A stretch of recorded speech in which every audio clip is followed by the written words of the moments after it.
स्वागत है आप सभी का आपके अपने YouTube channel Tech Seekh Pro में। तो आज की वीडियो में हम ISRO BSSC technician B turner के पेपर को डिस्कस करने वाले हैं, जो कि 14 जुलाई 2021 एग्जाम डेट है।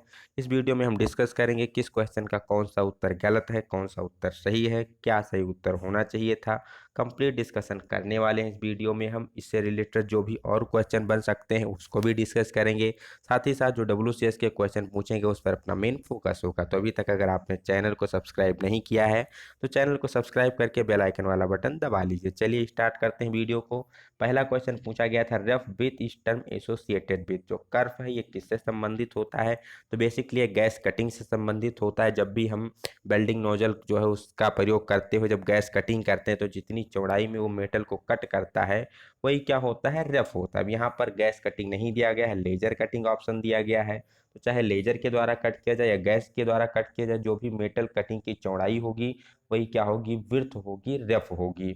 अब लेजर कटिंग में क्या होता है, जो यहाँ पर नोजल प्रयोग किया जाता है उसका बीम डायामीटर बेसिकली यहाँ पर इफेक्ट करता है। जितना ज़्यादा बीम डायामीटर होगा रफ की चौड़ाई उतनी ज़्यादा होगी। दूसरा यहाँ पर कई बार पूछ लिया जाता है लेजर कटिंग में दो चीज़ आपको ध्यान में रखना, एक पावर एक वेलोसिटी। अगर पावर हम बढ़ाते हैं और वेलोसिटी भी क्या करते हैं, बढ़ाते हैं, तो आपका उस पर डेप्थ ऑफ पेनिट्रेशन पे इफेक्ट नहीं पड़ता है। लेकिन पावर को अगर हम क्या कर दें, कांस्टेंट कर दें, वेलोसिटी को हम क्या कर दें, बढ़ा दें, डेप्थ ऑफ पेनिट्रेशन कम हो जाएगी। पावर को कांस्टेंट करके वेलोसिटी को घटा दें, डेप्थ ऑफ पेनिट्रेशन आपकी बढ़ जाएगी। वेलोसिटी को हम क्या करते हैं, कांस्टेंट रखते हैं, पावर को कांस्टेंट रखते हैं, दोनों को तो आपका सेम ही है। तो इन दोनों से आप रिलेट करके उस चीज़ों को समझ सकते हैं। पावर आप बढ़ाते हैं, वेलोसिटी को कांस्टेंट रखते हैं तो भी डेप्थ ऑफ पेनिट्रेशन बढ़ेगी। पावर को बढ़ाइए, वेलोसिटी को घटाइए तो डेप्थ ऑफ पेनिट्रेशन बहुत ज़्यादा हो जाएगी। दूसरा क्वेश्चन देखते हैं क्या पूछा गया था। दूसरा क्वेश्चन यहाँ पर है, identify the fit that is not transition fit. तो आपको फिट का सिंपल तरीका पता होना चाहिए। कैसे याद करते हैं, CTI के द्वारा। सी क्या होता है, क्लियरेंस। क्लियरेंस के अंतर्गत आता है ringing fit and sliding fit. उसके बाद आता है ट्रांजिशन। ट्रांजिशन के अंतर्गत कौन सी फिट आती है, केवल एक ही फिट आती है, वो होती है पुश फिट। नेक्स्ट जो भी फिट आती हैं जैसे श्रिंक फिट हो गया, ड्राइविंग फिट हो गया, फोर्स फिट हो गया, ये तीनों किसके उदाहरण हैं, इंटरफेरेंस फिट के उदाहरण है। फिटर के पेपर में पूछा गया था कि ड्राइविंग फिट किसका उदाहरण, तो किसका हो जाएगा, ट्रांजिशन इंटरफेरेंस फिट का उदाहरण हो जाएगा। यहाँ पर पूछा गया है कौन सा ट्रांजिशन नहीं है, तो श्रिंक फिट ट्रांजिशन फिट के अंतर्गत नहीं आता है। किसके अंतर्गत आता है, इंटरफेरेंस के अंतर्गत आता है। Next question, purpose of tumbler gear in lathe. Tumbler gear का प्रयोग क्यों किया जाता है, तो टम्बलर गियर का प्रयोग किया जाता है लीड स्क्रू और फीड शाफ्ट की रोटेशन की दिशा को चेंज करने के लिए। तो reverse the direction of rotation of feed shaft and lead screw. जब भी मान लीजिए फीड शाफ्ट और लीड स्क्रू क्लॉकवाइज में घूम रहे हैं, इसको क्लॉक से क्या करना है, एंटी क्लॉकवाइज घुमाना है या एंटी क्लॉक से क्लॉकवाइज घुमाना है, कि रोटेशन की दिशा को हमें चेंज करना है, तो किसका प्रयोग करेंगे, टम्बलर गियर यूनिट का प्रयोग वहां पर किया जाएगा। नेक्स्ट क्वेश्चन की तरफ चलते हैं। नेक्स्ट क्वेश्चन यहाँ पर पूछा गया है, list count of metric micrometer. Metric micrometer, simple micrometer पूछा जाए तो 0.01 हो जाएगा, वर्नियर पूछा जाए 0.02 हो जाएगा, लेकिन यहाँ पर मेट्रिक माइक्रोमीटर पूछा गया है तो 0.001 इसका लिस्ट काउंट हो जाएगा। Option number sorry sorry metric micrometer पूछा गया है तो मेट्रिक माइक्रोमीटर क्या हो जाएगा, 0.01 हो जाएगा। जब भी आपसे पूछा जाए वर्नियर माइक्रोमीटर, क्या पूछा जाए, वर्नियर माइक्रोमीटर, तो इसका लिस्ट काउंट 0.001 हो जाएगा। क्योंकि यहाँ पर जो स्लीव या बैरल होती है इस पर क्या होता है, एक वर्नियर ग्रेजुएशन लगी होती है, जिसके द्वारा इसकी जो लिस्ट काउंट होती है 1 माइक्रोन तक चली जाती है। इसे माइक्रोन माइक्रोमीटर के नाम से भी जाना जाता है। सिंपल अगर मेट्रिक माइक्रोमीटर पूछा गया तो 0.01, वर्नियर पूछा जाए तो 0.02। ये क्वेश्चन आपको आते ही होंगे, इसमें कोई डाउट नहीं है। Next, difference between the basic size and actual size. Basic size है और एक्चुअल साइज है, इसके बीच जो अंतर होता है या जानबूझकर जो अंतर छोड़ा जाता है उसे क्या कहा जाता है, तो उसे डेविएशन कहते हैं। ठीक, हिंदी में कहते हैं विचलन। बेसिक साइज और जो एक्चुअल बेसिक साइज कह लीजिए या और एक्चुअल साइज, इन दोनों के बीच का जो डिफरेंस होगा वही क्या कहलाएगा, डेविएशन कहलाएगा, विचलन कहलाएगा। ठीक, टॉलरेंस क्या होता है, तो टॉलरेंस मैक्सिमम साइज और मिनिमम साइज के बीच का क्या होता है, डिफरेंस होता है। ठीक, नेक्स्ट क्वेश्चन की बात की जाए। नेक्स्ट क्वेश्चन यहाँ पर पूछा गया था, which is the second major alloying element in Monel metal. Monel metal का आपको सबसे पहले यहाँ पर अगर इस क्वेश्चन का आंसर देना है तो आपको कंपोजिशन पता होना चाहिए। मोनल मेटल बेसिकली निकिल और कॉपर का क्या होता है, एलॉय होता है। तो यहाँ पर पूछा गया है सेकेंड, ध्यान से रखेंगे, सेकेंड मेजर एलॉइंग एलिमेंट, सबसे ज़्यादा उसमें निकिल की मात्रा होती है मोनल मेटल में, अराउंड 60% के करीब होती है, तो ये सबसे ज़्यादा होता है, तो फर्स्ट मेजर एलॉइंग एलिमेंट हो जाएगा। इसने पूछा सेकेंड, तो निकिल के बाद जो इसमें सेकेंड होता होता है कॉपर, तो इसीलिए इसका आंसर क्या हो जाएगा, कॉपर हो जाएगा, जिसकी मात्रा लगभग 7% के करीब होती है। Which of the following is not a part of chisel, chisel का यहाँ में से कौन सा पार्ट नहीं, तो हेड, बॉडी, पॉइंट, ये तीनों के तीनों किसके भाग होते हैं, चीजल के भाग होते हैं, लेकिन स्नक चीजल का भाग नहीं होता। ठीक, अब यहाँ पर पूछा जा सकता है कि चीजल का आकार कैसा होता है, तो अगर आपको हेक्सागोनल दिया गया, ऑक्टागोनल दिया गया ऑप्शन में, तो दोनों में से जो दिया गया उसकी तरफ जा सकते हैं, पर ज़्यादा से ज़्यादा वहाँ पर ऑक्टागोनल की तरफ जाना सही होता है। नेक्स्ट यहाँ पर एक न्यूमेरिकल दिया गया है, इसको आपको क्या करना है, सॉल्व करना है। तो इसको हम देखेंगे अपने पीडीएफ के थ्रू कि किस प्रकार से इसको हम सॉल्व कर सकते हैं। क्या था, 6 सही 3/4 डिवाइड बाई 1/2 ऑफ 1 सही 1/3 इंटू 4 सही 1/2, तो 6 सही 3/4 को जो हम क्या करेंगे, भिन्न के रूप में कन्वर्ट करेंगे, तो 4 छक 24 और 3 27, ये क्या हो जाएगा, 27/4 हो जाएगा। 1/2 है, ऑफ का मतलब होता है गुणा, 3 एक नम 3 एक 4/3, इसको हम 4/3 लिख सकते हैं। 4 दूनी 8, एक 9/2 इसको लिखा जा सकता है। अब यहाँ पर भाग है, भाग को हम ऐसे रहने देंगे, अगले इसमें हम क्या करेंगे, पलटेंगे, तो भाग को जब हम गुणा करेंगे तो ये अंक क्या हो जाएगा, पलट जाएगा। 4 को 1 से गुणा करो 4, 2 को 3 से गुणा करो 6, तो ये ब्रेकेट में क्या है 4/6, लेकिन जब भाग के चिन्ह को हम हटा के यहाँ पर गुणा करेंगे तो 4/6 को हमने 6/4 लिख दिया। 9/2 आपका 9/2 ही रह जाएगा। इन दोनों में क्या करना है, कैंसिल आउट करना है।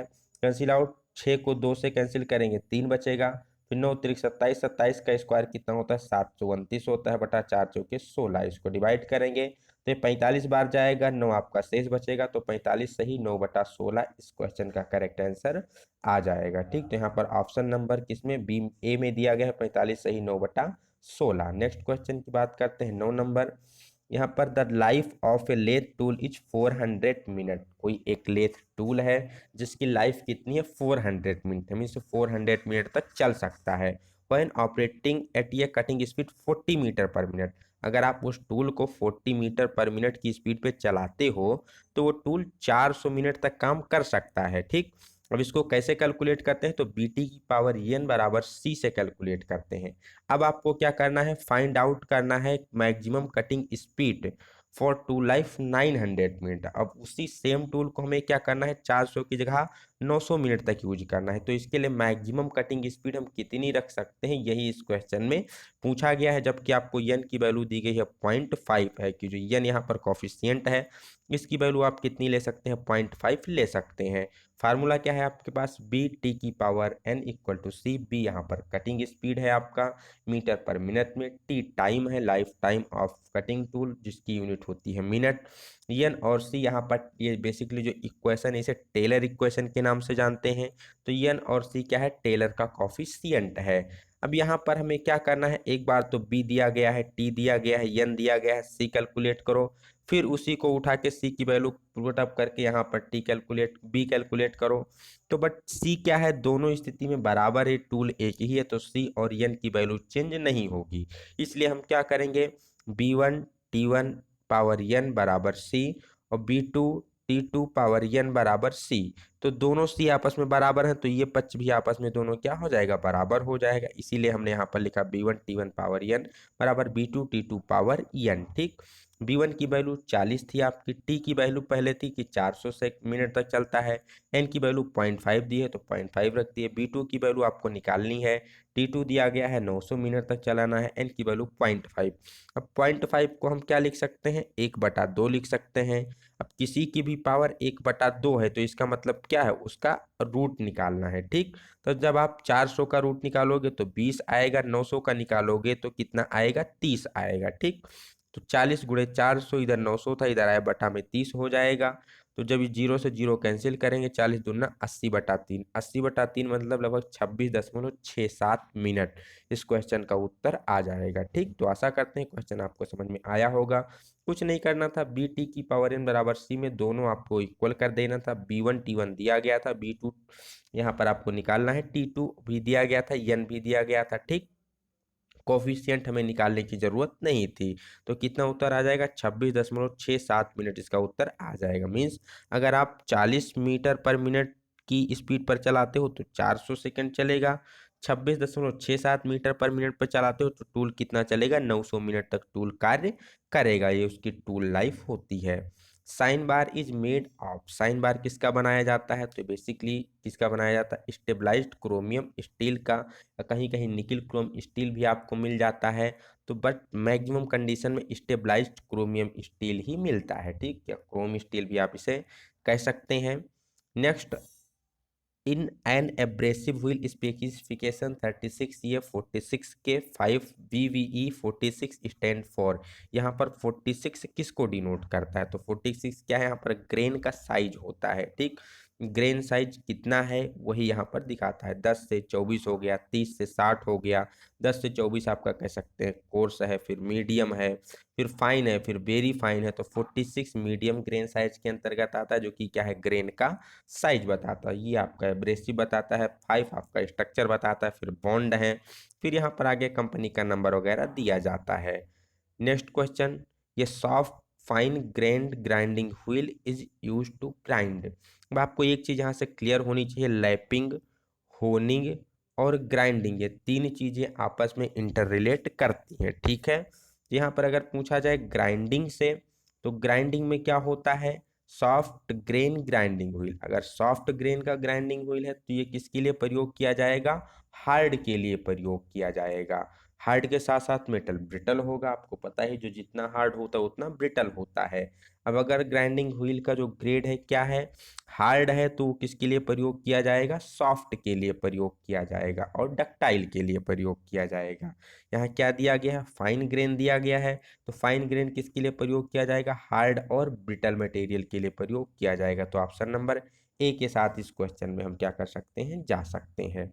Next question, Acme angle of Acme thread, Acme thread का एंगल कितना होता है, तो 29 डिग्री एक्मे का एंगल होता है। 55 किसका होता है, BSF BSW BSP का होता है। 60 डिग्री आपका मेट्रिक का होता है, 47.5 BA का होता है, ये आपको याद रखना है। 45 डिग्री होता है बट्रेस थ्रेड का, जिसमें बल केवल एक ही दिशा में कार्य करता है। 1 ग्राम कितने किलोग्राम के बराबर होता है, तो 1 किलोग्राम में 1000 ग्राम होते हैं, तो एक को 1000 से डिवाइड करोगे तो 0.001 निकल के आएगा। तो 1 ग्राम बराबर होता है 0.001 किलोग्राम के। अब यहाँ से आपको ग्राम और पाउंड का रिलेशनशिप पता होना चाहिए कि 1 ग्राम में कितने पाउंड होते हैं, 1 किलोग्राम में कितने पाउंड होते हैं। इससे भी आपके एग्जाम में क्वेश्चन पूछा जा सकता है। 1 पाउंड में 453.6 ग्राम होते हैं, 1 किलोग्राम में 2.2 पाउंड होते हैं। तो ये सारी चीजें आपको याद रखनी होती हैं। Surface plate are made up of, surface plate किससे बनाया जाता है, तो ग्रेनाइट से भी बनाया जाता है, ग्रे कास्ट आयरन से बनाया जाता है, ग्लास से भी बनाया जाता है। तो ऑल ऑफ दीज की तरफ जाएंगे। ग्रेनाइट सरफेस प्लेट की विशेषता क्या होती है कि इसमें जो कह सकते हैं जब टेम्परेचर पाके जो एक्सपेंशन की क्वालिटी होती है इसमें नहीं आती है। मीन्स ये सभी स्थितियों में एक समान रहेगा। ऊष्मा जब गर्मी का दिन होगा तो फैलेगा नहीं, ठंडी के दिन में सिकुड़ेगा नहीं। ठीक, तो इसमें कोई भी मीन्स कह सकते हैं डिफ्लेक्शन वगैरह नहीं होता है। वेरी एक्यूरेट कार्यों के लिए प्रयोग किया जाता है। नेक्स्ट क्वेश्चन की तरफ चलते हैं। For a cutting speed of 120 metre per minute if the job dia 20 mm 50 mm and 75 mm find the RPM। तो सिंपल सा क्वेश्चन है, आपको पता है कटिंग स्पीड बराबर क्या होता है, बी बराबर क्या होता है, पाई डी n इंटू 1000। इसी फार्मूले का प्रयोग करना है, आपको निकालना था RPM। तो RPM के लिए फार्मूला हो जाएगा कटिंग स्पीड गुणे 1000 बटा पाई इंटू डी। ये फार्मूला हो जाएगा आपका किसके लिए, कटिंग स्पीड निकालने के लिए आप इसे यहाँ पर देख सकते हैं। कटिंग स्पीड आपको 120 मीटर पर मिनट दिया गया है। डायमीटर पहले दिया गया है 25 mm, तो आप 25 mm के लिए जब आरपीएम निकालेंगे तो कटिंग स्पीड की वैल्यू 120 रखेंगे। 1000 हो गया आपका नियतांक की है। पाई की वैल्यू 22/7, तो 7 ऊपर चला जाएगा, 22 नीचे रहेगा। डी के मान 25 है। जब आप इसे सॉल्व करेंगे तो निकल के आएगा 1528। इसी प्रकार आप 50 यहाँ पर डी की वैल्यू 50 रखिए और डी की वैल्यू 75 रखिए, तो तीनों आप इसे कैलकुलेट कर सकते हैं। इस पर हम अपना ज़्यादा समय नहीं देंगे, चलेंगे हम किसके तरफ, नेक्स्ट क्वेश्चन की तरफ। तो इसका जो आंसर था वो क्या हो जाएगा, सबसे पहला आपने कैलकुलेट कर लिया 1528, किसी में एक को कैलकुलेट करिए, फिर आपको सीधा उसी के अनुसार आप चले जाइए। 1528, 764, 509.6 इसका आंसर हो जाएगा। Next question, follower study is fixed on the. Follower study नाम से ही आपको स्पष्ट है कि फॉलोअर स्टडी क्या करता है, टूल को फॉलो करता है, तो इसीलिए इसको कहाँ पर लगाया जाता है, सैडल पर लगाया जाता है। ठीक, नेक्स्ट इसमें होता है फिक्स स्टडी रेस्ट, जिसको कहाँ पर लगाते हैं, लेथ बेड पर लगाते हैं। ये दोनों चीज़ें भी आपको ध्यान में रखनी है जब पूछा जाएगा। फिक्स्ड स्टडी रेस्ट से तो उसको कहाँ लगाते हैं, तो उसको हम लगाते हैं लेथ बेड पर। और जब भी आपसे पूछा जाए किससे, फॉलोअर स्टडी रेस्ट से, तो इसे कहाँ लगाते हैं, कैरिज के सैडल पर लगाया जाता है। ये किसको फॉलो करता है, कटिंग टूल को फॉलो करने का कार्य करता है। और कटिंग पॉइंट जहाँ पर कटिंग होती है वहाँ पर आपको क्या करता है, सपोर्ट भी करता है। कई बार यहाँ पैड से पूछा जाता है, तो जब भी आप फिक्स स्टडी रेस्ट से पूछा जाए तो वहाँ पर 3 एडजस्टेबल पैड होते हैं जो एक दूसरे से 120 डिग्री एंगल पर होते हैं। ठीक, अब इसमें क्या होता है, जो फॉलोअर स्टडी रेस्ट है इसमें केवल 2 ही स्टडी पैड होते हैं। तीसरे पैड का कार्य यहाँ पर कटिंग टूल को जब वो सहारा देता है तो वही ऑटोमेटिक कर लेता है। कई बार पूछा जाता है जो ये स्टडी रेस्ट होते हैं किससे बनाए जाते हैं, तो बेसिकली ये पीतल से, जिसे आप इंग्लिश में कहते हैं ब्रास, ब्रास से ये बेसिकली बनाए जाते हैं। नेक्स्ट क्वेश्चन की तरफ चलते हैं। नेक्स्ट क्वेश्चन यहाँ पर पूछा गया है, which of the following material properties enable a metal to bend into thin sheet. Thin sheet कैसे बना सकते हैं, तो मेलेबिलिटी के गुण के कारण ही हम थिन शीट बना सकते हैं। डक्टिलिटी से उसको हम वायर के रूप में परिवर्तित कर सकते हैं। हार्डनेस से कटिंग टूल बनाया जाता है। टफनेस भी आपको उसमें होना जरूरी होता है, हार्डनेस टफनेस इन सबसे कटिंग टूल वगैरह बनाते हैं। Next question, for mass production of thread on bolt process follows is. जब भी आपको क्या करना है, थ्रेड काटना है, किस पर, बोल्ट पर। बोल्ट है मतलब आपको क्या है, एक्सटर्नल थ्रेड काटना है। तो इस एक्सटर्नल थ्रेड को काटने के लिए मास प्रोडक्शन में आप किस मेथड का प्रयोग करेंगे, thread chasing, collapsible tap, thread milling या फिर थ्रेड रोलिंग के तरफ। तो सबसे पहले आपको यहाँ पर कोलॉप्सिबल जो टैप होता है इससे तो इंटरनल थ्रेड काटी जाती है, ये ऑप्शन रिजेक्ट हो गया। अब बात की जाए थ्रेड चेजिंग से, तो थ्रेड चेजिंग में टाइम ज़्यादा लगता है तो मास प्रोडक्शन में यूज नहीं किया जा सकता। मिलिंग में भी टाइम ज़्यादा लगेगा, तो यहाँ पर ऑप्शन हो जाता है थ्रेड रोलिंग। थ्रेड रोलिंग जो होती है बेसिकली एक कोल्ड फॉर्मिंग विधि होती है। इसमें मटेरियल को रिमूव नहीं किया जाता है चिप्स के रूप में, बल्कि ये क्या करती है, प्लास्टिक डिफॉर्मेशन करती है। ठीक, plastic deformation in the sense metal पर दबाव डालती है तो उसके कण क्या होते हैं, उभार ले लेते हैं। ठीक, तो इसलिए जो इसकी स्ट्रेंथ होती है काफ़ी अच्छी होती है, जो अन्य थ्रेड काटी जाती है उसके अपेक्षा में वो काफ़ी जल्दी इसको हम यूज कर सकते हैं, तो इसलिए इसे मास प्रोडक्शन में प्रयोग किया जाता है। ठीक, तो ये भी ध्यान रखना कि प्लास्टिक डिफॉर्मेशन के प्रोसेस के द्वारा मेटल को वहाँ पर डिस्प्लेस्ड करती है, कटिंग नहीं करती है। कोई चीज़ commonly use Indian standard for specification of fit for holes. तो ये आप देख लीजिएगा बुक में यहाँ पर दिया गया IS 2709। छिद्रों के लिए फिट है, होल के साइज को दिखाने के लिए कौन सा ISO प्रयोग किया जाता है, तो IS 2709 इनके अनुसार दिया गया है, या आप बुक से देख लीजिएगा।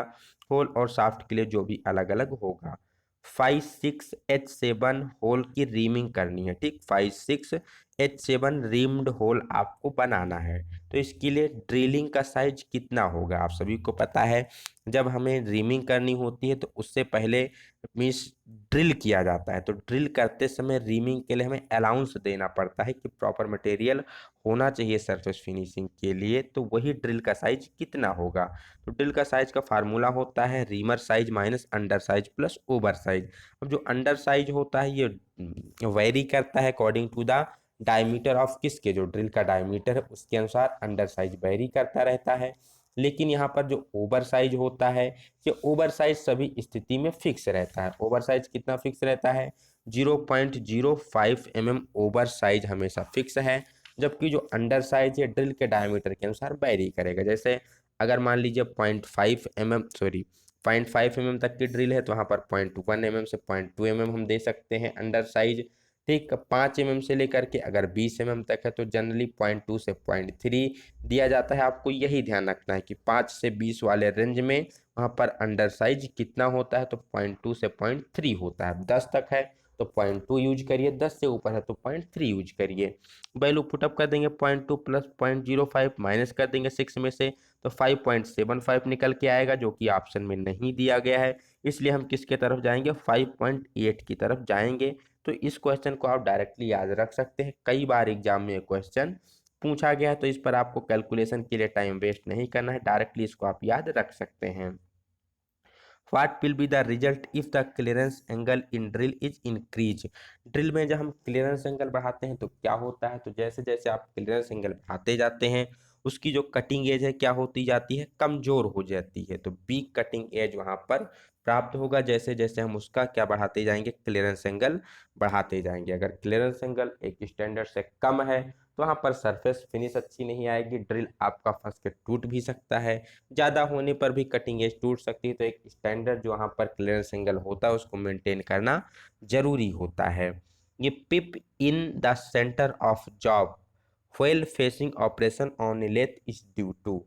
हम लेथ में क्या करते हैं, जब मेटल की फेसिंग कर रहे होते हैं तो बीच में यहाँ पर पिप छूट जाती है। इस पिप के छूटने का कारण क्या होता है, तो इसका सिंपल सा कारण है कि जो टूल हम यहाँ पर प्रयोग कर रहे हैं उसको हमने करेक्ट सेंटर हाइट पे सेट नहीं किया, उससे नीचे या उससे ऊपर सेट करेंगे तो यहाँ पर पिप थोड़ा सा बीच में छूट जाएगा, स्टेप टाइप यहाँ पर बीच में छूट जाएगा।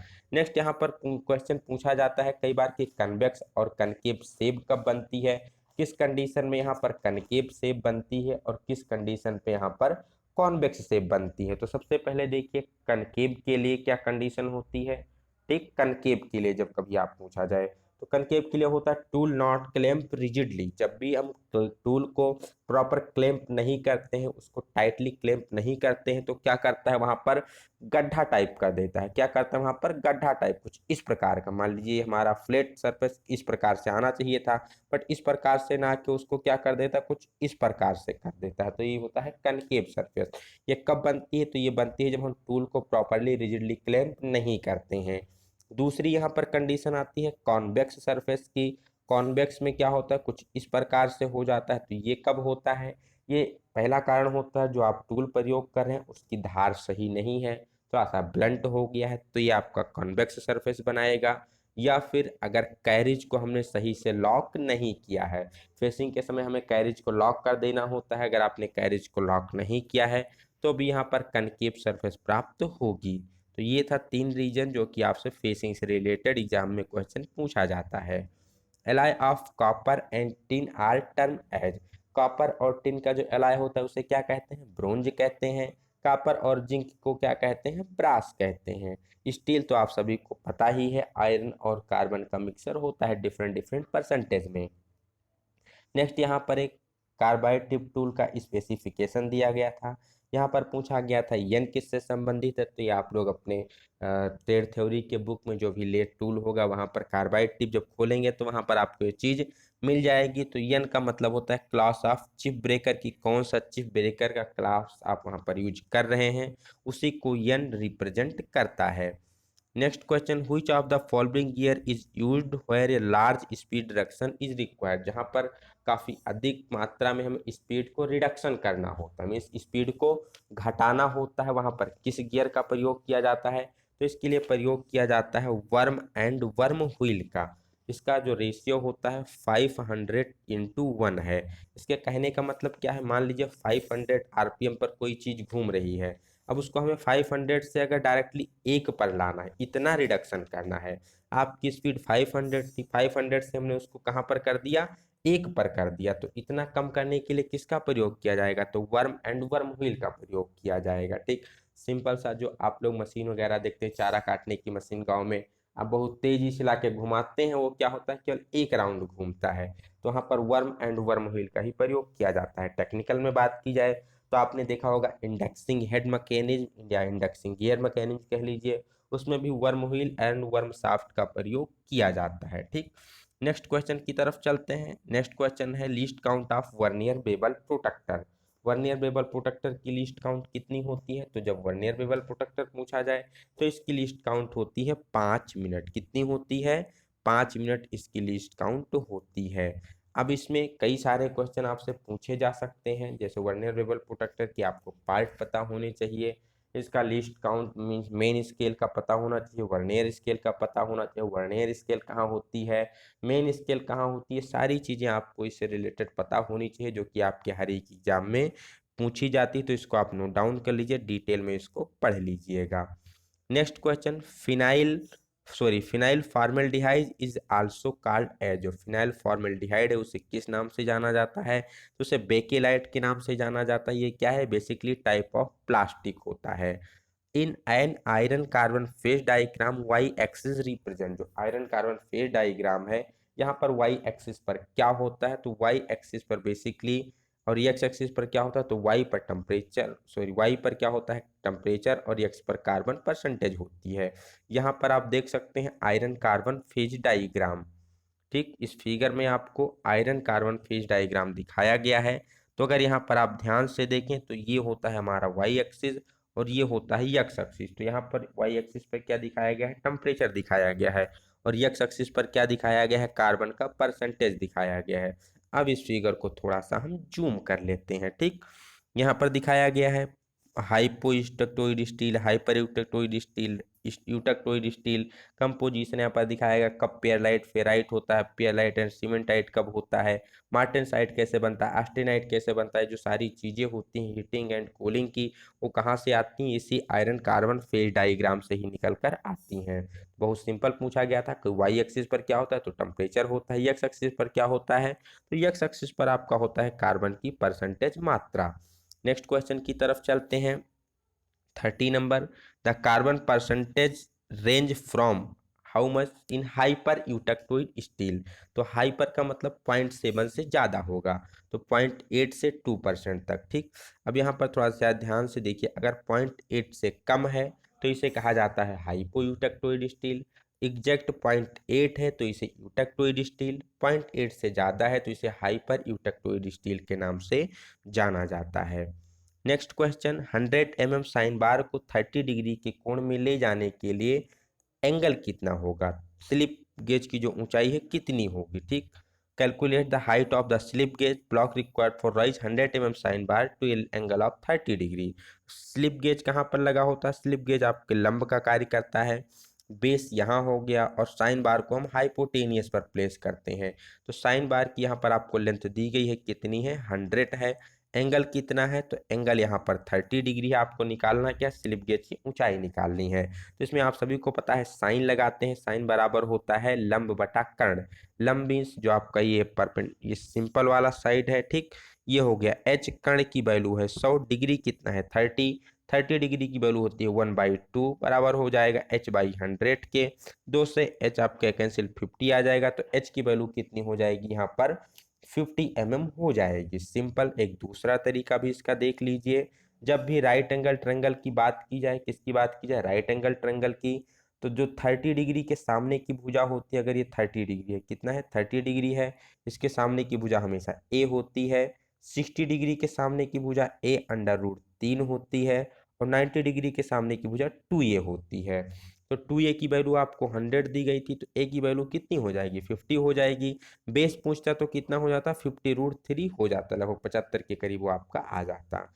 नेक्स्ट क्वेश्चन की तरफ चलते हैं। नेक्स्ट क्वेश्चन पूछा गया है, which part of lathe is locked wheel the form tool method is use for taper turning. जब फॉर्म टूल मेथड का प्रयोग किया जाता है टेपर टर्निंग के लिए, तो उस समय किस पार्ट को लॉक किया जाता है? तो कैरिज को लॉक किया जाता है। ठीक, किसको लॉक किया जाता है? कैरिज को लॉक किया जाता है। बहुत ही मोस्ट इंपॉर्टेंट क्वेश्चन, ये आपको ध्यान में रखना है। कैरिज को कब कब लॉक करते हैं? जो हम फेसिंग कर रहे होते हैं तब कैरिज को लॉक करते हैं, और जब हम फॉर्म टूल मेथड का प्रयोग करके टेपर टर्निंग करते हैं तो वहां पर भी कैरिज को लॉक किया जाता है, क्योंकि फॉर्म टूल मीन्स उसी के आकार का सिंपली क्या करता है? टेपर टर्न कर देता है। जितने वहाँ पर फॉर्म टूल के टेपर टर्निंग की चौड़ाई होगी, टूल की विड्थ होगी, उसी के सेम वहाँ पर वो टेपर टर्निंग का काम कर देगा। बहुत ही छोटे छोटे टेपर को टर्निंग के लिए प्रयोग किया जाता है। The term tolerance is defined as the difference between that. Tolerance क्या होता है? Maximum limit of size and minimum limit of size का क्या होता है? डिफरेंट होता है। तो difference between maximum limit and minimum limit, ठीक, तो इन दोनों का डिफरेंस ही क्या होता है? टॉलरेंस कहलाता है। The point angle of drill depend upon. Drill का पॉइंट एंगल है किस पे डिपेंड करता है? तो ड्रिल का पॉइंट एंगल डिपेंड करता है मटेरियल टू बी ड्रिल्ड। जिस मटेरियल को हम ड्रिलिंग करने जा रहे हैं उसी पर वो डिपेंड करता है पॉइंट एंगल, ठीक है। हार्ड मटेरियल है तो ज़्यादा होगा, सॉफ्ट मटेरियल के लिए कम होगा। यहाँ पर कुछ जो स्टैंडर्ड मटेरियल होते हैं उनके लिए आप पॉइंट एंगल याद कर लीजिएगा। नेक्स्ट एग्जाम में आपसे पॉइंट एंगल से डायरेक्ट क्वेश्चन पूछा जा सकता है। Point two point control system in CNC machine suitable for. जब सीएनसी मशीन में पॉइंट टू पॉइंट कंट्रोल की बात की जाती है तो किसके लिए होती है? ड्रिलिंग, रीमिंग, इन सभी के लिए बेसिकली प्रयोग की जाती है। तो यहाँ पर ड्रिलिंग ऑप्शन दिया गया है तो ड्रिलिंग सही हो जाता है। पॉइंट टू पॉइंट कंट्रोल कहाँ पर प्रयोग किया जाता है? ड्रिलिंग और रीमिंग के लिए प्रयोग किया जाता है ये। Next question, triple T curve refers to. Triple T curve किससे संबंधित होता है? तो आप इसको भी फिगर के द्वारा देख लीजिए। यहाँ पर आपको ट्रिपल टी डायग्राम दिखाया गया है, ठीक। तो ट्रिपल टी डायग्राम में क्या क्या चीजें होती हैं आप एक बार देख लीजिए। सबसे पहला तो ट्रिपल टी में होता है टेम्परेचर, दूसरा होता है टाइम और तीसरा होता है ट्रांसफॉर्मेशन, ठीक। क्या क्या होता है? टेम्परेचर होता है, टाइम होता है, ट्रांसफॉर्मेशन होता है। अब इस ट्रिपल टी डायग्राम का प्रयोग कहाँ किया जाता है? तो इसके डायग्राम के द्वारा ही हमें पता चलता है कि किस रेट से हम स्टील को कूल करते हैं तो वहाँ पर कौन सा स्ट्रक्चर प्राप्त होता है। वहाँ पर बेसिकली कह लीजिए तो ये हीट ट्रीटमेंट से रिलेटेड है। किससे रिलेटेड है? हीट ट्रीटमेंट से रिलेटेड होता है ट्रिपल टी डायग्राम।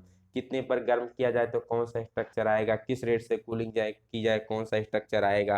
तो ये सभी स्ट्रक्चर से रिलेटेड स्टडी जो होती है ट्रिपल टी डायग्राम में यहाँ पर की जाती है। तो यहाँ पर क्या क्या चीजें हैं? सबसे पहले तो टेम्परेचर है, टाइम है और ट्रांसफॉर्मेशन कर्व है। ट्रांसफॉर्मेशन मीन्स ऑस्टेनाइट से मार्टेनसाइट, मार्टेनसाइट से सीमेंटाइट, किस प्रकार से क्या कन्वर्ट होता है वो सब उसी में दिखाया जाता है। नेक्स्ट क्वेश्चन, एक कार ने 6 घंटे में 270 किलोमीटर की दूरी तय की है तो 450 किलोमीटर की कुल दूरी तय करने में और कितना समय लगेगा? सबसे पहले यहाँ पर आपको दिया गया है दूरी कितनी है? 270 किलोमीटर उसने तय की है 6 घंटे में। तो इसकी चाल कितनी हो जाएगी? 270/6 मतलब 45 किलोमीटर प्रति घंटा हो जाएगी। एक घंटे में कितना चलेगी? वो 45 किलोमीटर चलेगी। टोटल उसे कितना चलना है? 450 किलोमीटर चलना है तो कितना टाइम लगेगा? 10 घंटे लगेगा, ठीक। टोटल कितना लगेगा? 10 घंटे लगेगा। अगर आप क्वेश्चन को सही से नहीं पढ़ोगे तो गलत कर दोगे, यही 10 आप उत्तर मार दोगे। लेकिन उसने 10 नहीं पूछा है, उसने पूछा और कितने टाइम लगेगा। तो 6 तो वो ऑलरेडी कवर कर चुकी है, टोटल उसे 10 घंटे लगते हैं। तो और कितना टाइम बचा? तो और बचा हमारा 10 - 6 बराबर 4 घंटे, ठीक। क्वेश्चन आशा करते समझ में आया होगा। क्वेश्चन समझ में आया है तो वीडियो को लाइक जरूर करिएगा।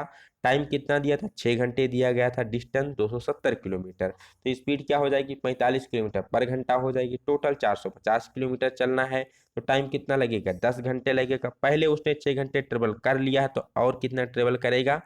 4 घंटे उसकी ट्रेवलिंग और बाकी बची हुई है, ठीक। चलिए चलते हैं नेक्स्ट क्वेश्चन की तरफ। नेक्स्ट क्वेश्चन पूछा गया था, which of the following is a disadvantage in forming taper with compound slide method. तो जब हम कंपाउंड स्लाइड मेथड का प्रयोग करके टेपर टर्निंग करते हैं तो यहाँ पर डिसएडवांटेज कौन सा? ऑप्शन पहले देखिए। तो ऑप्शन यहाँ पर पहला दिया गया, external taper can not be produce. External taper can not be produce.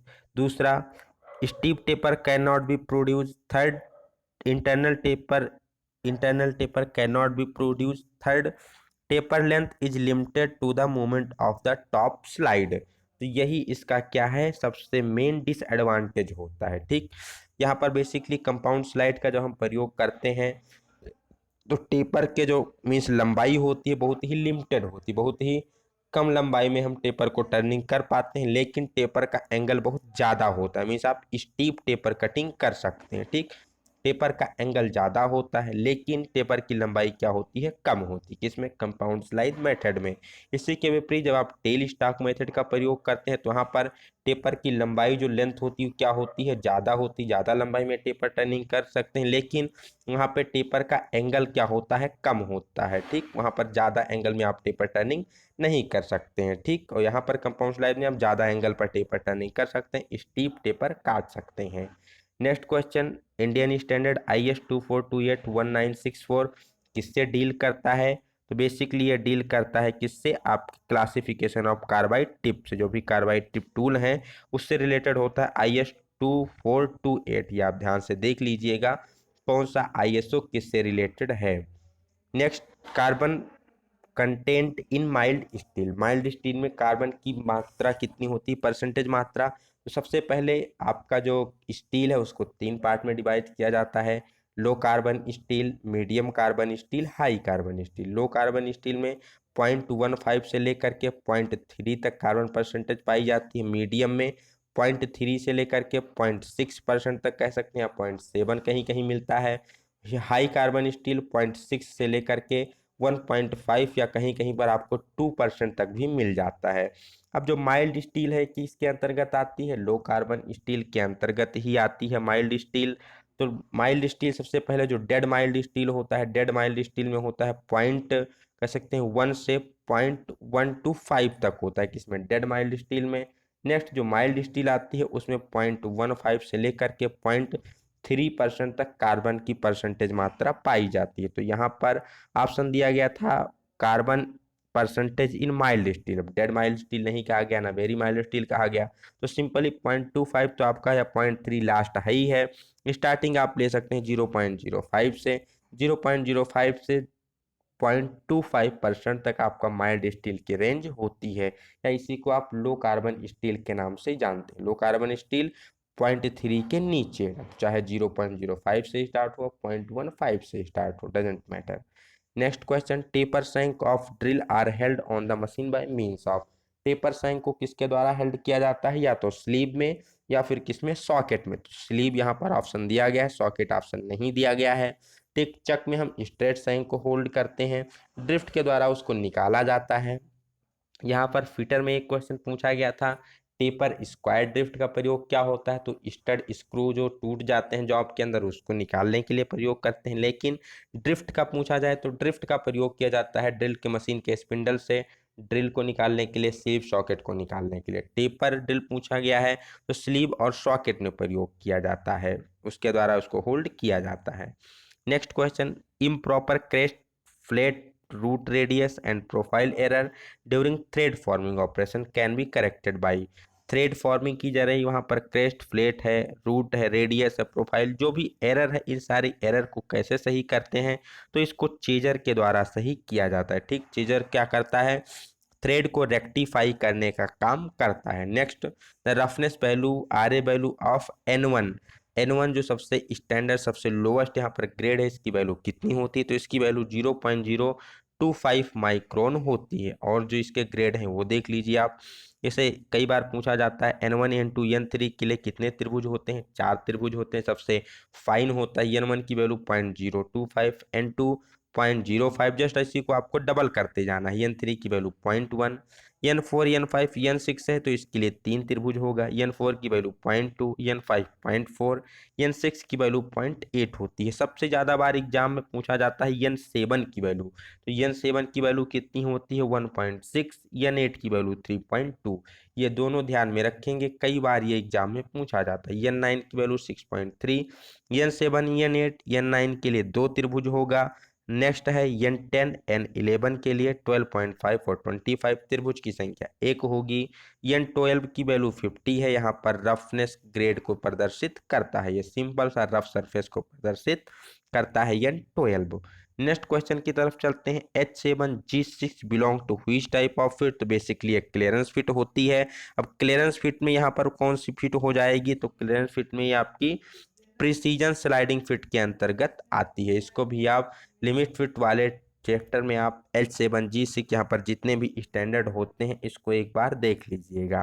Melting point of aluminium, aluminium का मेल्टिंग पॉइंट कितना होता है 660 डिग्री सेल्सियस, 658 डिग्री सेल्सियस भी एग्जाम में आपको देखने को मिल जाता है। तो 660 डिग्री सेल्सियस की तरफ आप लोग जाएंगे, या 655 658 भी मिल जाए तो उसमें दिक्कत नहीं है।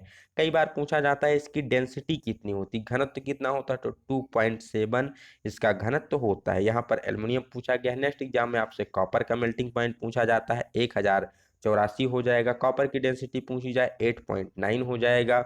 नेक्स्ट अगर आपको आयरन की या फिर कार्बन की डेंसिटी पूछी जाती है तो 7.8 होता है। ये सब किसमें होते हैं, ये सब होते हैं ग्राम पर क्यूबिक सेंटीमीटर में, ठीक, किसमें होते हैं ग्राम पर क्यूबिक सेंटीमीटर में।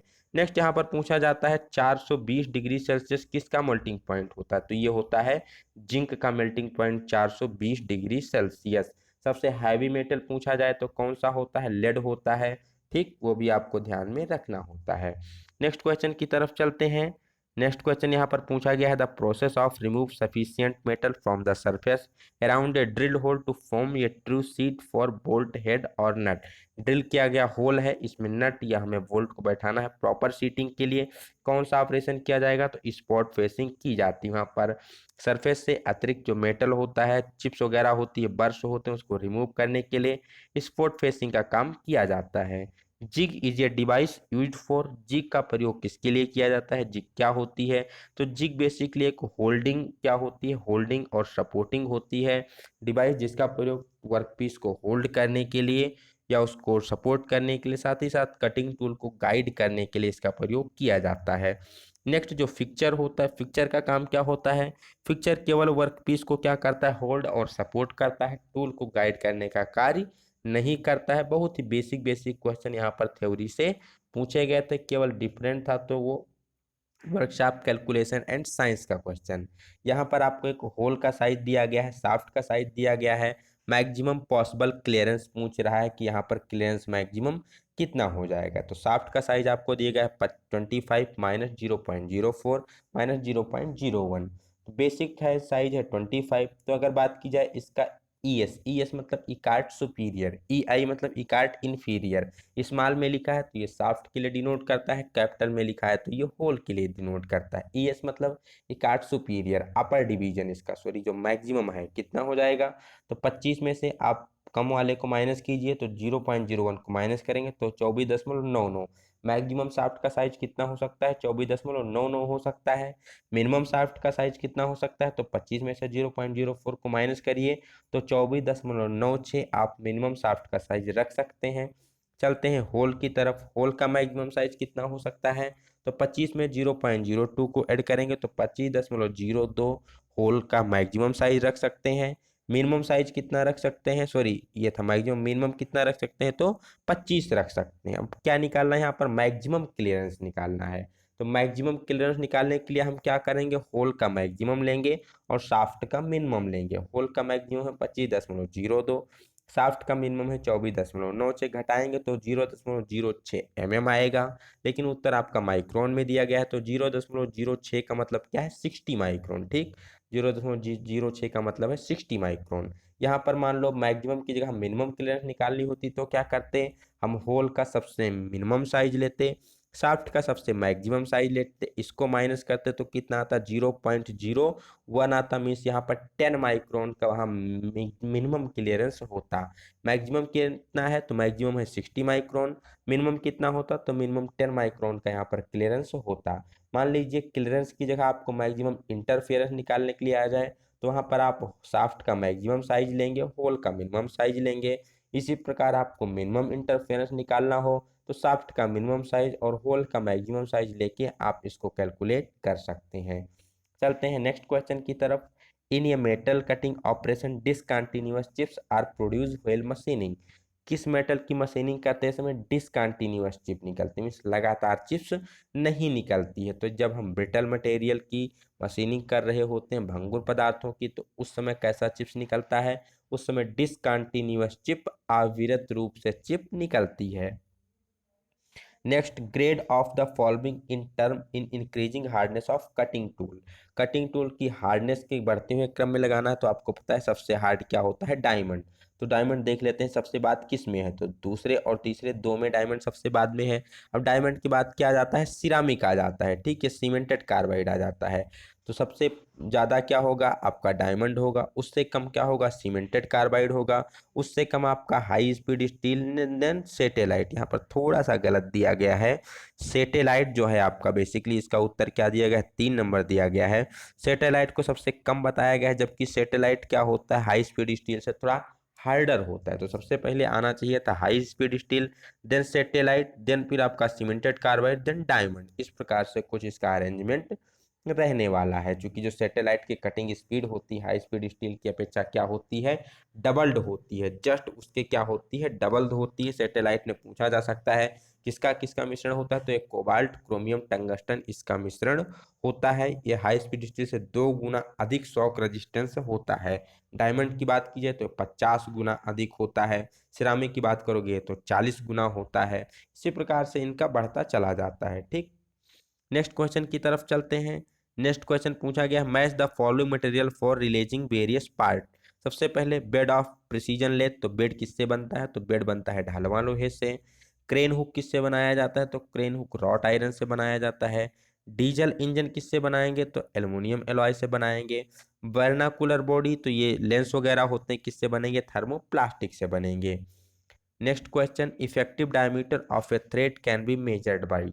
थ्रेड वायर है, किसी भी थ्रेड है, स्क्रू थ्रेड, इंटरनल हो एक्सटर्नल हो, उसका आप व्यास इफेक्टिव डायमीटर कैसे माप सकते हैं, तो स्क्रू थ्रेड माइक्रोमीटर से नाप सकते हैं, 3 वायर मेथड से नाप सकते हैं, या फिर selection of best wire method से भी नाप सकते हैं। तो ऑल ऑफ दीज इसका सही आंसर हो जाएगा। An athlete run 300 metres in 54 second, what is his speed. कोई एक एथलीट है जो कि 300 मीटर की दूरी 54 सेकेंड में कवर करता है, तो उसकी स्पीड कितनी हो जाएगी। यहाँ पर जो स्पीड दी गई है सब किलोमीटर पर आवर में दी गई है, बस केवल यहाँ पर यूनिट का खेल था, बाकी कुछ नहीं है। डिस्टेंस कितनी है, 300 मीटर है, टाइम कितना है, 54 सेकेंड है। तो स्पीड कितनी हो जाएगी, 300/54, स्पीड बराबर डिस्टेंस अपॉन टाइम, तो 300 को 54 से डिवाइड करोगे, ठीक। बट हमें इसमें नहीं निकालना है मीटर पर सेकंड में, हमें निकालना है किलोमीटर पर आवर में। तो इसी को हम क्या करेंगे, इसी को हम 18/5 से मल्टीप्लाई कर देंगे, ठीक। तो 18/5 से जब आप इसको मल्टीप्लाई करेंगे, 300/54 आपका पहले से है, मल्टीप्लाई करेंगे 18/5 से, किसके लिए, इसको किलोमीटर पर आवर में चेंज करने के लिए। 18 तिहाई 54 3 आएगा, इसको कैंसिल करेंगे ये 100 आएगा, 100 को 5 से कैंसिल करेंगे कितना आएगा, 20 निकल के आ जाएगा। इसका उत्तर हो जाएगा 20 kilometre per hour. Next question 140 degree Fahrenheit को किस में बदलना है, डिग्री सेल्सियस में बदलना है। तो ये भी फार्मूला आपको पता है, इसके लिए क्या प्रयोग करते हैं, तो इसके लिए प्रयोग किया जाता है C/5 बराबर F-32/9, जहां पर C क्या है, सेल्सियस को डिनोट करता है, F किसको, फ़ारेनहाइट को डिनोट करता है। आगे केल्विन पूछा जाए तो K-273 बटा क्या होता है, 5 होता है। रीमर में पूछा जाए तो R/4 हो जाता है। हमें दी गई है फ़ारेनहाइट की वैल्यू 140 रख देंगे, 32 माइनस करेंगे 108 बचेगा, 108 को 9 से डिवाइड करेंगे 12 बचेगा, 12 को 5 से मल्टीप्लाई करेंगे 60 निकल के इसका उत्तर आ जाएगा। तो टोटल कितना है, 60 डिग्री सेल्सियस बराबर होता है किसके, 140 डिग्री फ़ारेनहाइट के। Next question which of the following mechanism scheduled is suitable for precision machine tool, sorry which of the following maintenance schedule.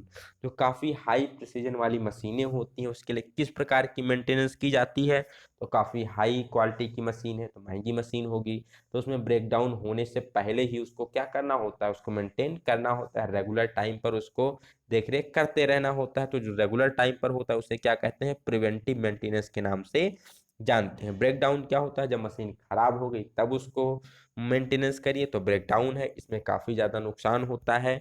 इसको हम हाई प्रिसीजन के लिए यूज नहीं करते हैं, हाई प्रिसीजन वगैरह के लिए प्रिवेंटिव मेंटेनेंस का प्रयोग किया जाता है। Next question 56 number if the 9 main scale division equal to 10 equal part of vernier scale division then least count of the vernier caliper. तो यहाँ पर आपको क्या दिया गया है, आपको दिया गया है जो 10 वर्नियर स्केल डिवीजन है किसके बराबर है, 9 मेन स्केल डिवीजन के बराबर है। तो आपको क्या फाइंड आउट करना है, आपको लीस्ट काउंट इसका फाइंड आउट करना है। तो 10 वर्नियर स्केल डिवीजन बराबर है 9 मेन स्केल डिवीजन के, तो एक वर्नियर स्केल डिवीजन बराबर हो जाएगा 9/10 मेन स्केल डिवीजन के। लीस्ट काउंट का formula 1 main scale division -1 vernier scale division, main scale division की वैल्यू 1 है, वर्नियर स्केल डिवीजन की वैल्यू 9/10 है। माइनस करेंगे तो 1/10 आएगा। 1/10 का मतलब 0.1 mm होता है। तो इसका लीस्ट काउंट कितना हो जाएगा? 0.1 mm हो जाएगा अगर 9 बराबर है 10 के। कहीं कहीं आपको देता है 24 बराबर है 25 के, तो यहाँ पर 0 पॉइंट कितना हो जाता है? 0.4 हो जाता है। तो इसी प्रकार से इसका लिस्ट काउंट बदलता रहता है। 49 50 है तो 0.02 हो जाएगा। ठीक, अगर 39 40 है तो 0.025 उसका लिस्ट काउंट हो जाएगा। 1 metre is equal to how much micron? सबसे पहले 1 माइक्रोन आपको पता होना चाहिए कितने मीटर के बराबर होता है? 10⁻⁻6 मीटर के बराबर होता है। अभी ये उल्टा पूछा गया है कि 1 मीटर कितने माइक्रोन के बराबर होगा, तो 10⁻6 माइक्रोन के बराबर हो जाएगा 1 metre. Next, the type of preferred thread when pressure act on the flank of one thread? जब केवल एक ही फ्लैंक पर वहां पर क्या करता है? भार कार्य करता है, तो कौन सी थ्रेड प्रयोग की जाती है? तो प्रयोग की जाती है 45 डिग्री वाली बट्रेस थ्रेड। कौन सी प्रयोग की जाती है? बट्रेस थ्रेड का यहाँ पर प्रयोग किया जाता है जब बल केवल एक ही दिशा में एक ही फ्लैंक पर कार्य करता है। Number of grade of fundamental tolerance, तो कितने फंडामेंटल टॉलरेंस होते हैं? 18 फंडामेंटल ग्रेड ऑफ टॉलरेंस यहाँ पर होते हैं। फंडामेंटल डेविएशन की बात की जाए तो आपकी 25 होती है। मूलभूत जो विचलन होते हैं और जो मूलभूत ग्रेड होते हैं कितने होते हैं? 18 होते हैं। IT01 IT0 IT1 IT2 dot dot IT16 तक ये किसको डिनोट करते हैं? ग्रेड ऑफ टॉलरेंस को डिनोट करते हैं। संख्या कितनी होती है? इनकी संख्या 18 होती है। Next, the following is not a part of combination set. Combination set का कौन सा भाग नहीं है? तो उसमें रूल भी होता है, प्रोटेक्टर हेड होता है, स्क्वायर हेड होता है, लेकिन डिवाइडर उसमें प्रयोग नहीं किया जाता है। किसमें? कॉम्बिनेशन सेट में। Sine bar is specified by, sine bar को कैसे स्पेसिफाई किया जाता है? यहाँ पर जो साइन बार लगाया जाता है, यहाँ पर जो रोलर्स लगे होते हैं, इन दोनों रोलर के सेंटर के बीच की दूरी के द्वारा इस साइन बार को स्पेसिफाई किया जाता है। तो distance between the roller centre, roller जो लगे हैं उनके सेंटर के केंद्र के बीच की दूरी कितनी है, उसी के द्वारा उसको स्पेसिफाई किया जाता है। नेक्स्ट क्वेश्चन, यहाँ पर हेक्सागोनल प्रिज्म दिया गया है। उसका जो बेस है या कह लीजिए साइड है 8 सेंटीमीटर है, हाइट 20 सेंटीमीटर है, तो उसका वॉल्यूम आयतन कितना होगा? ये क्वेश्चन बढ़िया पूछा गया था, थोड़ा सा टफ लेवल का। आप यहाँ पर रेगुलर हेक्सागोनल प्रिज्म देख पा रहे होंगे। अगर इसका बेस या कह लीजिए जो एक साइड है ये है और हाइट क्या है? ये है, तो इसके वॉल्यूम का फार्मूला होता है 3√3/2 A²H। क्या होता है? 3√3/2 A²H। ए की वैल्यू थी 8, तो 8 × 8, H की वैल्यू 20। 2 से इसको हम कैंसिल कर देंगे, 4 आएगा, 3 चौके 12, 8 96, दूना 192, आगे 0√3। ठीक, तो टोटल कितना निकल के आ जाएगा? 19 20√3। क्या आपको बस यहाँ मेन था कि इसके वॉल्यूम का फार्मूला क्या होगा? अगर आपको फार्मूला पता है 3√3/2 A²H, तो आप सिंपली इसको कैलकुलेट कर ले जाएंगे, कोई भी इसमें कैलकुलेशन नहीं था। चलते हैं नेक्स्ट क्वेश्चन की तरफ। नेक्स्ट क्वेश्चन पूछा गया, how many forces are acting during orthogonal cutting and oblique cutting? तो जब भी बात होती है आर्थोगोनल कटिंग, तो इसे लंबवत कटिंग कहते हैं, 90 डिग्री पर होती है। इसमें आपके कार्य करते हैं दो फोर्स, एक होता है एक्सियल, एक होता है टेंजेंशियल फोर्स। जब बात की जाती है ऑब्लिक कटिंग की, तो ऑब्लिक कटिंग में 3 फोर्स कार्य करते हैं, एक्सियल, टेंजेंशियल और रेडियल। ये तीनों फोर्स वहां पर एक साथ कार्य करते हैं। The best conductor of heat, ऊष्मा का सर्वाधिक सुचालक कौन होता है? तो ऊष्मा का सबसे अधिक सुचालक कौन सा होता है? सिल्वर, जिसे हिंदी में कहा जाता है चांदी। इसके बाद क्या आता है? कॉपर, देन एल्युमिनियम, ये सभी आपके आ जाते हैं। बट सबसे अधिक कौन सा होता है?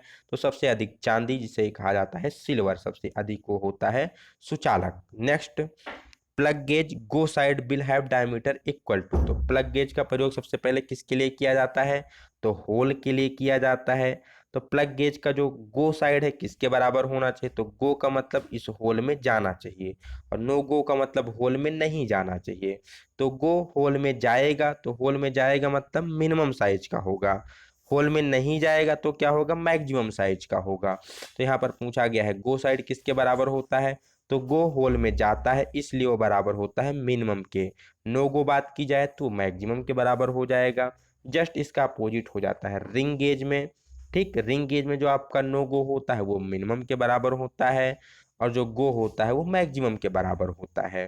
नेक्स्ट क्वेश्चन यहाँ पर, small particle of material being ground became embedded in space between the grains of grinding wheel is called। Grinding wheel है, इसमें छोटे छोटे यहाँ पर जो स्पेस होते हैं, इन स्पेस के बीच जो मेटल कटिंग किया जाता है, ग्राइंड किया जाता है, उसके पार्टिकल्स के बीच फंस जाते हैं, भर जाते हैं। इस प्रक्रिया को क्या कहा जाता है? तो इस दोष को कहा जाता है क्या? लोडिंग कहा जाता है। ठीक, से क्या कहते हैं? लोडिंग कहते हैं।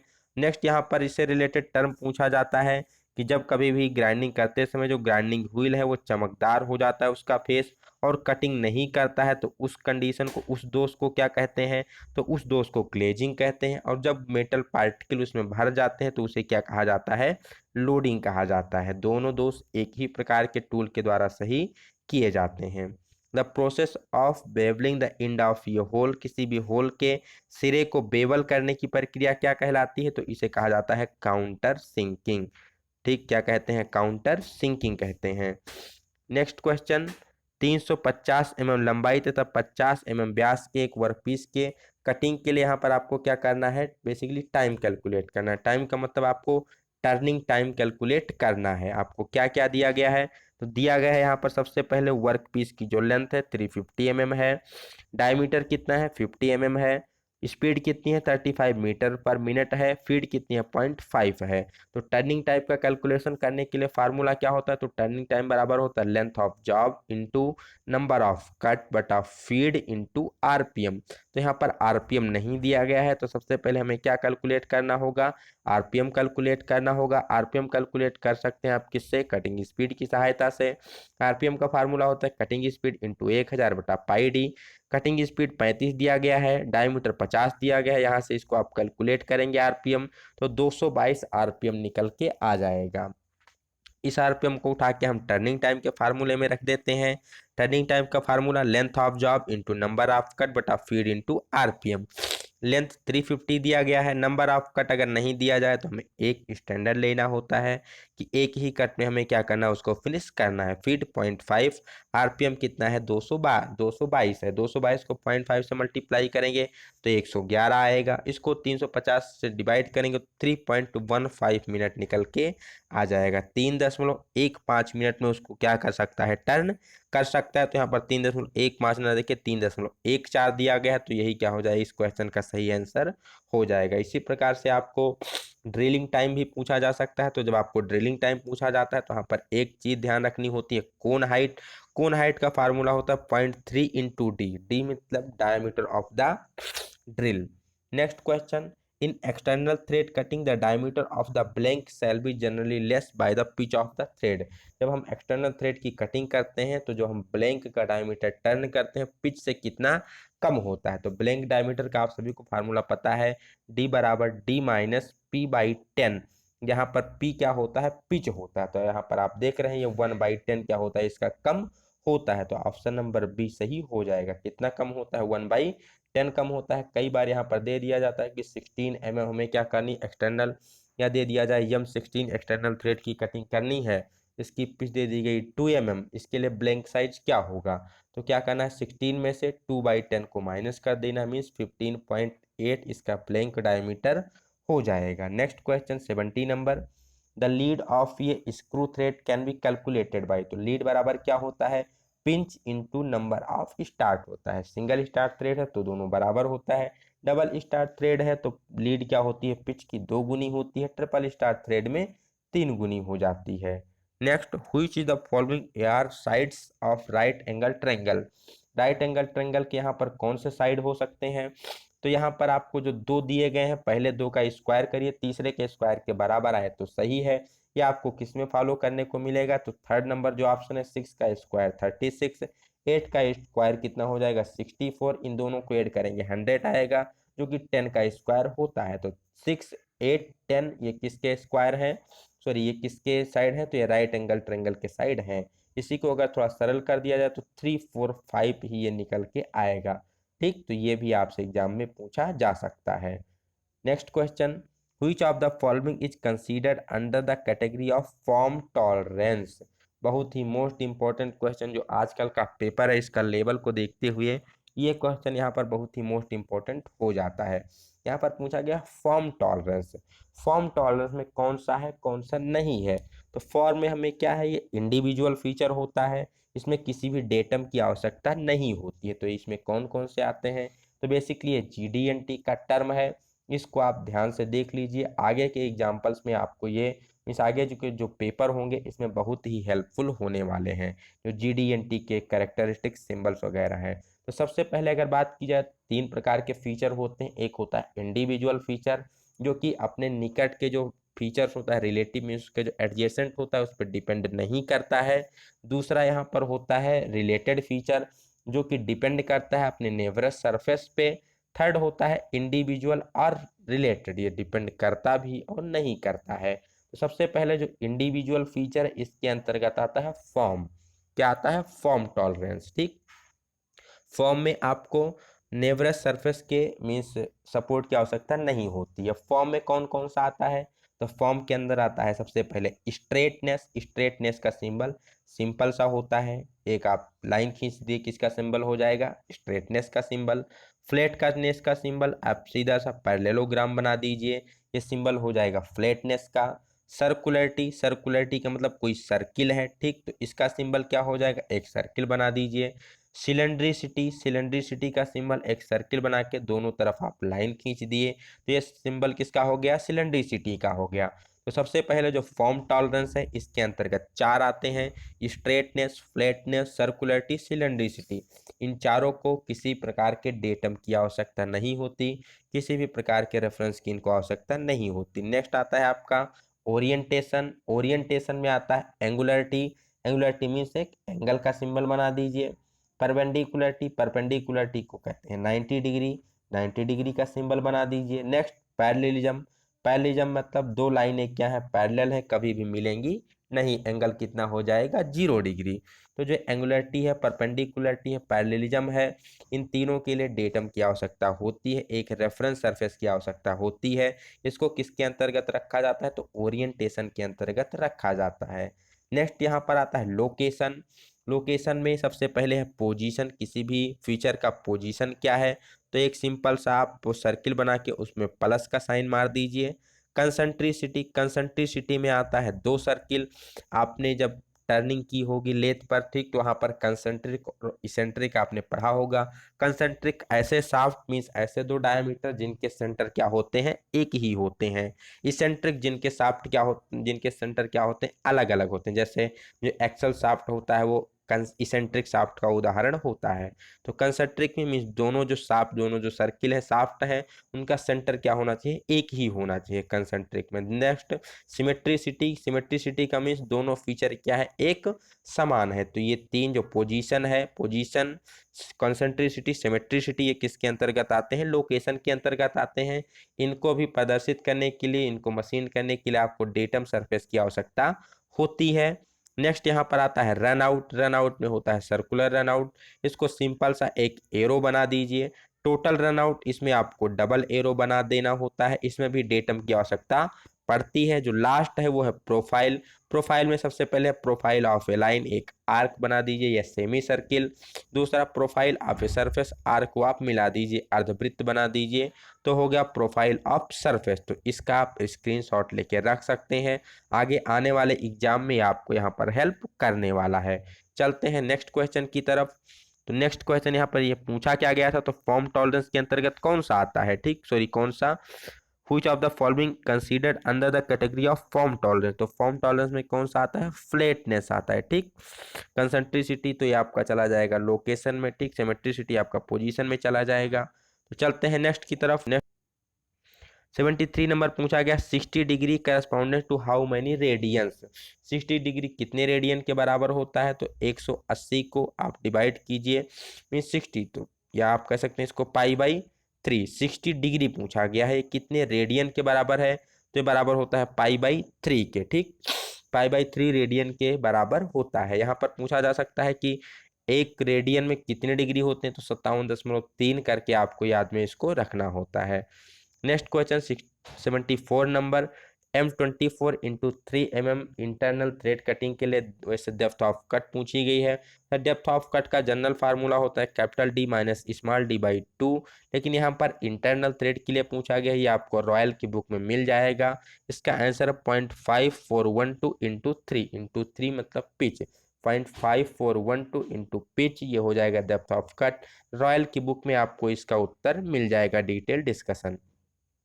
नेक्स्ट, 1 डिग्री 7 मिनट 12 सेकंड में से 9 मिनट 8 सेकंड को माइनस करना है। 1 डिग्री 7 मिनट और 12 सेकंड में से आपको माइनस करना है 9 मिनट और 8 सेकंड को। तो यहाँ पर 7 मिनट में से आप 9 मिनट को माइनस कर नहीं सकते, तो इस 1 मिनट को आपको डिग्री में कन्वर्ट कर दीजिए। 1 मिनट को डिग्री में कन्वर्ट करेंगे तो 60 मिनट होता है। 60 और 7 मिलकर कितना हो जाएगा, 67, जिसे कहते हैं 67 मिनट हो जाएगा।